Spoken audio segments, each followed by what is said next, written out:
This is KUGAN CASSIUS for iFall TV in association with MTK Global. We're in Belfast here. Delighted to be in the residence of Mr. TIMS, who's fighting this weekend in Belfast against Luke the Duke Watkins. How are you, Ian? Not bad, mate, not bad. Yeah? Yeah, not bad. The people that don't know, obviously, you didn't get to face off with Mr. Watkins today. No, we went the wrong airport this morning. Yeah, they went from Bristol to Cardiff and then realised that the flight was actually from Bristol, so one of them things, but I'm sure absolutely. How's life? Yeah, not bad, yeah. No complaints, no one to listen, you know. The grand old age of 37. You're still going? Tanya, Eddie, Super Eddie's birthday there, did you hear me fast, Eddie? 38, doesn't look 38, does he? I thought he looks older. He do look big older. man. He looks older. He's a big man. But yeah, not 37. So what else he be doing now, man? 37. But I mean, I think you turned professional in 2009, wasn't it? 2008, I think. Oh wait. Yeah, it was late turning. It was late. What was the reason for you turning so late? I was in a car crash in, I think it was 2002. I didn't box for 3 years, and I come back just at the start of 2005, and I entered the seniors and I won them. So, you know, it was just kind of after being out for so long, so we were boxing with in the amateur game, and I was after I won the 2007 seniors then. Had a fall out with the Irish team, but the manager at the time I actually packed it in for nearly a year, and we just said, I'm going to turn pro. So it's 28, so just give it a go, you know what I mean? It was kind of on a high, but Bernard Dunn was world champion and that, and I said, we'll give it a go and see what happens, you know what I mean? So that's what happened. I mean, it's not unheard of people turn professional. I suppose it's less and less now. The older our people, they are turning professional. It seems to be anyway. They're turning professional younger now. People that have come out of the GB squad, etc., etc. But it's not really known for people now of a certain age to decide to turn pro in their late 20s and early 30s, etc. Yeah, well, noticed that, but you know, age is only a number. You know, I kind of live by that. There is now that the turning. There's more even in Ireland. Like there's been a good few youngs turning over in the last 6-8 months. Like, you know, man, they're only young, like, you know. But no, just I felt the pro game suited me. You know, just only kind of get warmed up and the amateur fights were over. So long distance fights kind of come into myself, you know. But I started out all right, like, you know, we got wrapped up a few brains and we won the Irish title, and then boxing kind of went okay, and Brian Page stopped down shows now, Bernard Dunn was after the third, and one of them big shows were really happening, you know. And I had a lot of hassle outside the ring, and I got pneumonia then, and it just went downhill from there, you know. So yeah.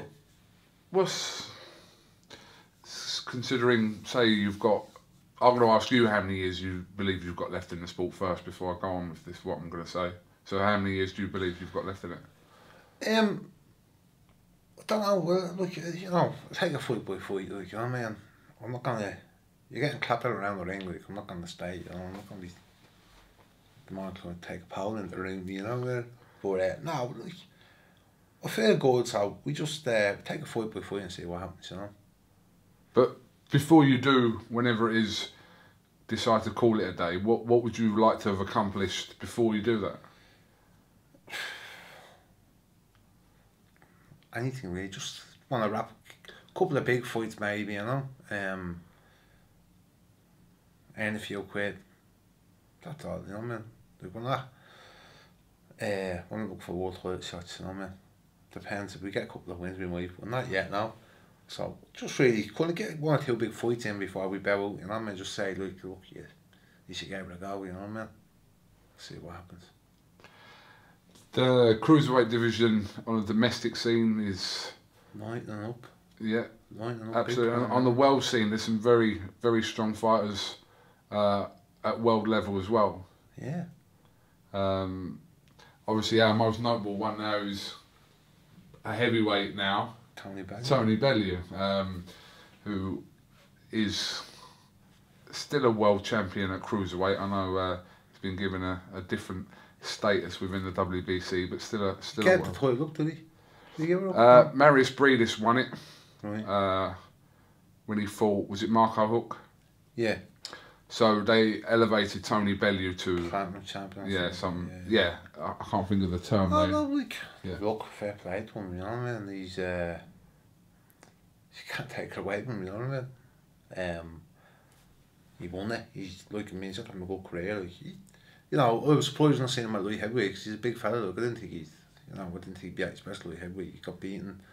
It was twice, but you know, you see when he moved to cruiserweight, you know, it's more suitable for his weight, you know, and that was good. He won the world title, you know, it's pretty good. Like, and then he beat David Haye, you know.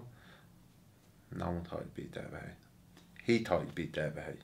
Obviously, his mind did, you know, very confident. You could tell he was getting under David Haye's skin and all, you know what I mean? And you know, so I was asked in the interview when I said it, like, you know, so he seems to be getting under David Haye's skin. I says if he boxes behind his jab the way he can box it, so he could cause an upset, like, you know, he done great. You know, no, David snapped his ankle or whatever it was, but still, you know, you can't, no one can take it away from him, you know what I mean? So it's pretty good. Yeah, I mean, you got to give both fighters a lot of credit in that fight. Tony Bellew, because everyone dismissed him, and David Haye for continuing. Absolutely, David Haye for continuing with that leg for the best part of 6 rounds. Yeah. You have to give both of the fighters credit for that. And there seems to be a lot of unanswered questions about that fight, and I'm sure we're going to see a rematch at some point.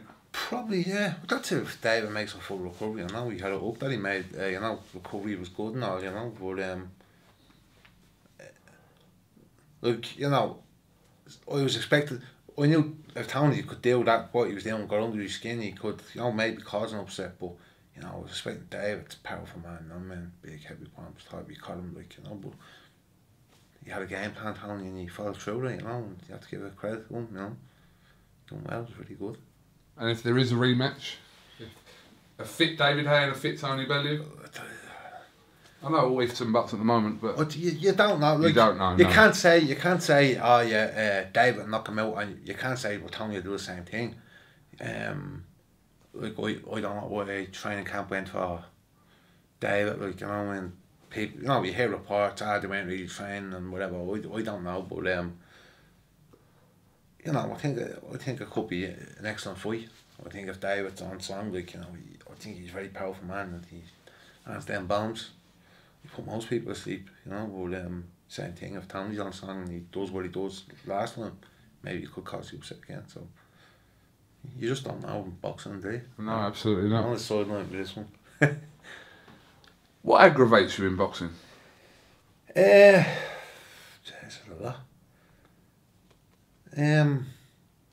Just, you know, you're trying to get fights or whatever, and you know, you're training hard and it's not happening, like, you know what I mean? A lot of that. A lot of this trash talk as well. People was asked today, no trash talk. No. I hate that trash talk shit. You know what I mean? The fights are made. What's the point talking trash? The fights made, just go in and do it, you know what I mean? So, a lot of that as well, you know? But look, I hate saying fights not being made, you know what I mean? Especially when you're in your, like, 2 fighters in that peak, like, you know what I mean? I mean, you've seen it with Mayweather and Pacquiao, like, you know what I mean? Fights that happened 5 years earlier, you know? Would have been a great fight, you know? Not that you can't take away Mayweather either, but it is what it is, you know? But with boxing being a minority sport still, and it probably will continue to be in the grand scheme of things compared to football, etc., and all these things, that trash talking element, which has been through boxing for many years, is surely that idea behind hyping and selling fights is nothing new. No, well, like, not every fight has to be. I know it seems like everyone jumps on the bandwagon, trash talk, like, I mean, I don't need the trash talk anyone to get in the ring with. We're getting into the fight, like, you know what I mean? I mean, you know, it's no big thing, like, you know, we fight, whoever wins, we shake hands at the end of it. I mean, you don't have to have that big trash. If people need a trash talk, to get excited about things, like, you know what I mean? Well, Joshua Klitschko was the perfect example because there was no trash talking. And it was a great fight. And, 90,000 people at Wembley, over 1.2 or 90,000. Carfrash won't be happy with that. No, absolutely not. But, yeah. Over 1.2, 1.3 million pay-per-view buyers in the UK. Yeah. They got that money's worth. And there was no trash talking there. There was almost too respectful people were saying. So, in that respect, sometimes it is just about the fight itself. Definitely, yeah, because, I know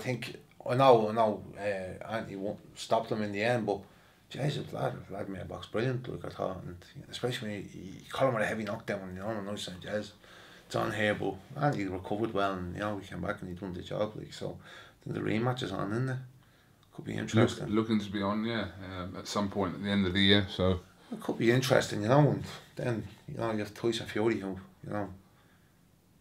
gets back into it then, could... We need to see Tyson Fury back. Yeah, like, you can't take it away from him, like, you know what I mean? So, hopefully he gets back into it and, shakes the division up, you know what I mean? From a big Wilder fan now. Do you want to say Wilder fan, yeah? Big Wilder fan. I think he's very good, like, you don't know where he's going to throw him from, you know what I mean? But, you get them all together, I think it could be some good Royal Rumble there, like, you know what I mean? They're all big men, like, so it'll be interesting. Just, Ian, going back to Tyson Fury, obviously Tyson has been out of the ring for over a year and a half now, since he beat Klitschko in Dusseldorf, and, it's been a bit of a shame, the whole Tyson Fury story, since he won the title for many reasons, but like I said, at some point we do need to see him in this in this heavyweight mix. The man that couldn't do it, you know what I mean?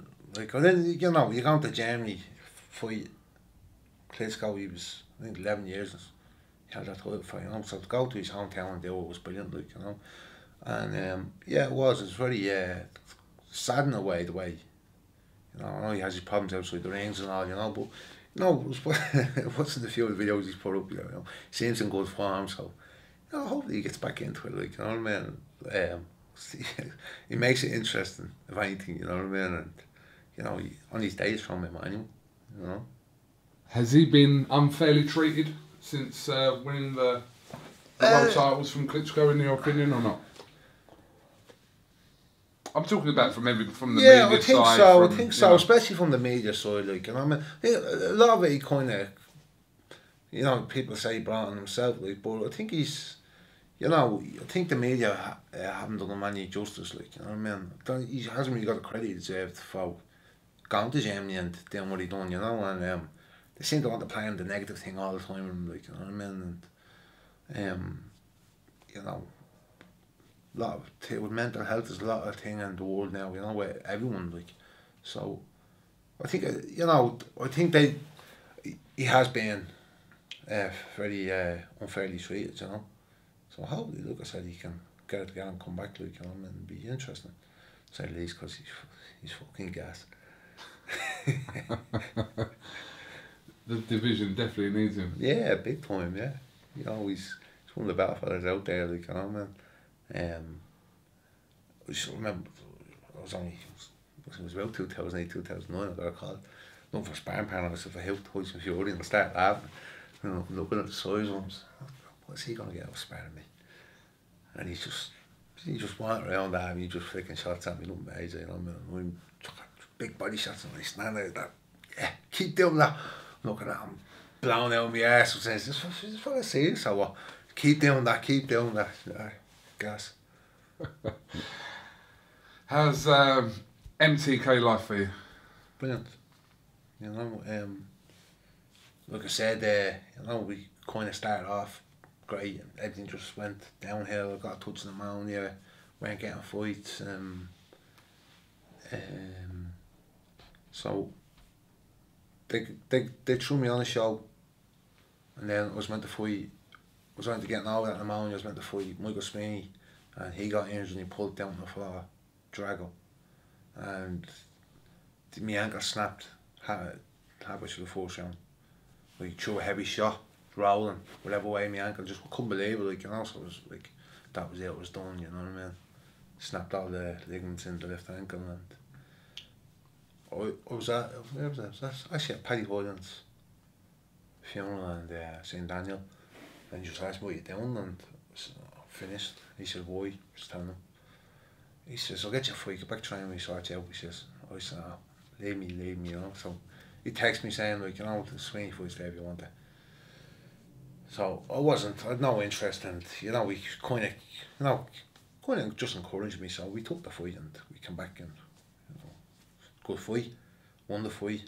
So I was talking to the lad, he said, why don't you just sign us? He said, you could have signed us at the beginning, like, you know. So here we are, you know, so to get 2 or 3 wins in the belt, and now we've got WATKINS. So, no, it's been really good, like, they've been really good to me. So pretty happy, you know. And if you keep doing your job in the ring, then that's it. You're doing your part, and then the rest is left for, you know, you want to, before you know, call it a day, you want these couple of big fights. So well, that's it. Like, so I mean, that they said we fight out WATKINS, no problem. Fight anything you want. So he says, right, fight's mad. So, you know, get yourself in good shape, like, you know. I know Daniel a long time, like, you know what I mean. And he's had me a lot over the last few years, you know. So I own a lot, like inside and outside the ring. But he just said, look, you get yourself fit. No messing about, like, now coming back 3 weeks before a fight and think you're fit now. So just get yourself fit and stay fit, and, you know, we'll get you a few fights, he says, and just see how it goes. So that's what we've done, and looking forward to tomorrow, Saturday. Let's talk about Luke Watkins. How much of him have you seen? I haven't seen much of him, you know. I don't tend to watch opponents when that, you know, because you get your own ideas and you're trying to leave the trainer, because you got to adapt in the ring, you know. You go in with a plan and it goes south, so you just got to adapt in the ring. So we see how it goes, but look, you know, I've read up on him and all, and, you know, he's Piper's Patrick. It's good, like, you know what I mean. So he speaks highly of him. He's unbeaten, so yeah, you know, just get in tomorrow or Saturday, and we'll adapt as best we can and see what way it goes, you know. Well, it's definitely a fight I'm looking forward to on the card between the pair of you. So yeah, well, it has to make this a good tear up, like, you know what I mean. So I'm looking forward to it, you know, man. Don't want to say too much, but I'm looking forward to it. So we'll just have to wait on Saturday and see what happens, you know. Indeed. Okay, Mr. Tims, thank you very much for your time tonight. I know it's quite late here, and no bother. He says he don't sleep anyway, but no. Try and get some sleep anyway. Gentlemen, thank you. Top man. Cheers, mate. All right, thank you very much.